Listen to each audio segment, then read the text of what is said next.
Hi everybody, this is Dr. Dan Pupere, and I'm back to start learning how to use Python. And so I'm going to use the PC version from here on out for these videos because that's what I have at home as a PC.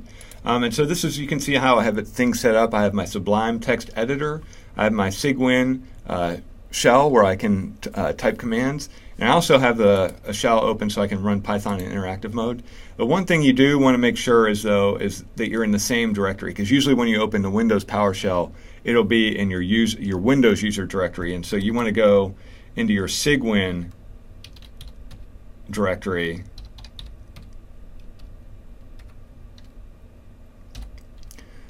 Okay, and so the one cool thing that you might have noticed is actually when I start typing, if you hit the tab button, it'll complete the file name so that it can actually, you don't have to know the full name of the file that you're typing.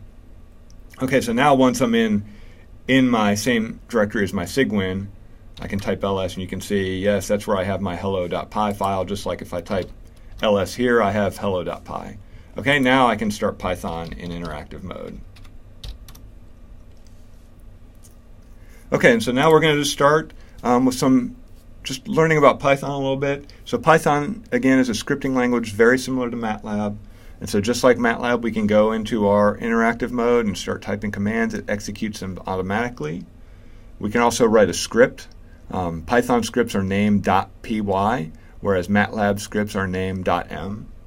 Okay, and so for Python syntax, there are two things that are really unique about Python as a programming language. The number one is you no longer have to have semicolons at the end of your lines. Okay, and so that's unlike MATLAB or C or Java, where they all require semicolons.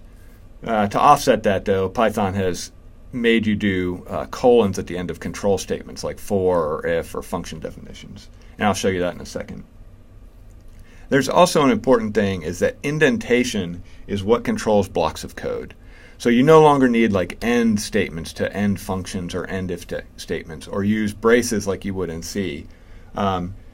You just use indentation to indicate where your functions start and end and where your if statements start and end. And so I'll give you an example of that real quick. We can just go to Sublime. And so if you're just going to make a function in MATLAB, right, we give it the function. If we want to assign it a value and we want to pass an argument, right, that's how it would look, something like that. Let's just say we want to put a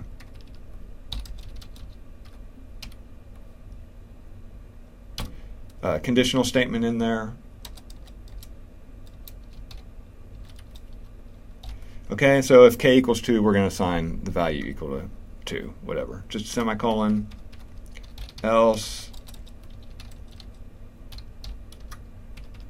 Right, and so at the end we have to do an end statement there, and at the end of our function we have to do an end statement to end the function.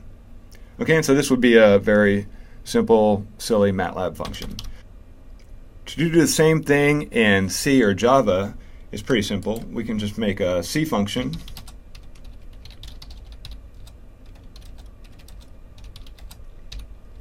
Okay, it's a little bit different syntax, and then C uses braces to control where a flow is.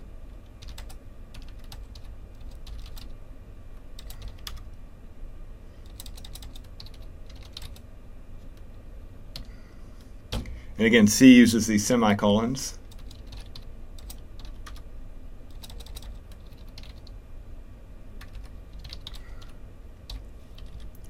All right, so that's that same function now done in C or Java.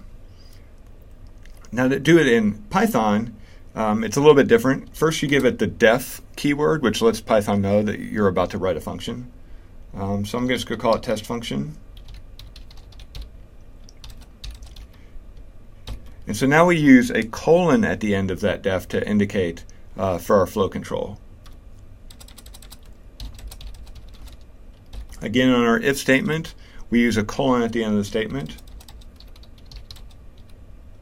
And we don't use a semicolon at the end of our normal statements.